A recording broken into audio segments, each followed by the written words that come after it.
In World War II, the government tried to keep people safe using various technologies. Anderson shelters were made out of 6 carved panels, bolted together at the top. They were buried underground and would also have a thick layer of soil and turf on the top to keep secure. They saved many lives in the war. Another shelter was the Morrison shelter, which was named after the politician Herbert Morrison. It was a sturdy metal box which people kept in their living rooms. It was often used as a table, but when needed, people would crawl inside. It saved many lives.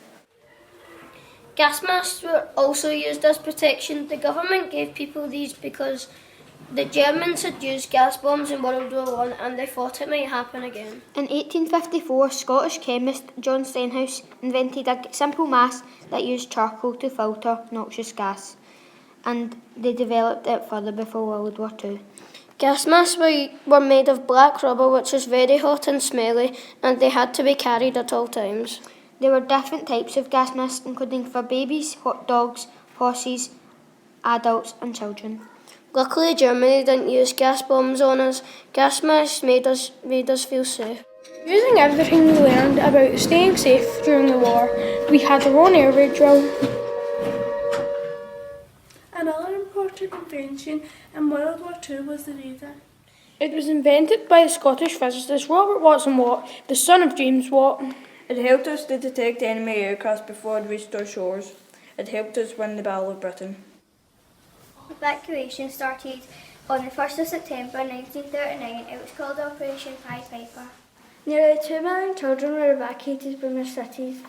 Children had labels like full of parcels as full aid for the train. You may think it was just children evacuated, but actually school children and their teachers, mothers and children under 5, pregnant women and some disabled people were evacuated too.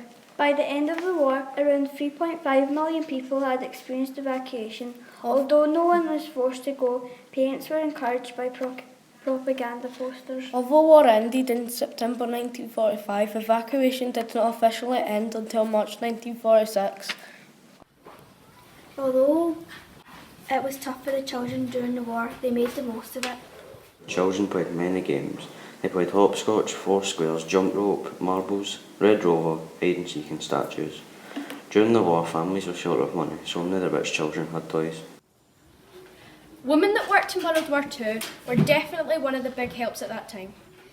They worked in factories, produced rations, built ships and airplanes. They worked in fields and did a great deal in Dig for Britain. They were a great help. To do these jobs, you had to be over 18 years of age, but younger than 41 as well. You had to be fit and healthy to be chosen. You also must be a minimum education of entrance into high school and have no criminal record of conviction. Rationing was one of the key points to victory in World War II. Rationing is when you are only allowed a limited amount of food and drink so that the country does not run out of food. It began in January 1940 when bacon, butter and sugar got rationed. It ended many years after the war in 1954. That's 14 years of rationing. However, it was really helpful. All of this happened because Britain is an island, so after our supplies get bombed, we are left to fend for ourselves. We tried to make a meal using only World War II rations called apple full. Our faces explained it all. It was pretty grim, but rationing did help us win the war.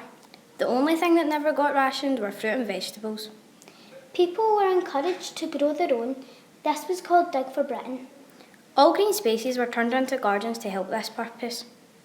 The whole school planted vegetables and then we made carrot muffins using our own produce. They were tasty and healthy. Music and dancing would cheer people up and help them forget about the misery of war for just a few hours. Nearly every village had a hall for dancing. They were very popular. Bands would play and the people would get up to dance. People would have such a great time as it would cheer them up. Popular dances in World War II were the swing, the Charleston, Lindsay Hop, the shag and many other types of dancing. Most of these dances were done with a partner. They were all very energetic and fun. We learned a World War II dance to the song Sing Sing Sing by Benny Goodman.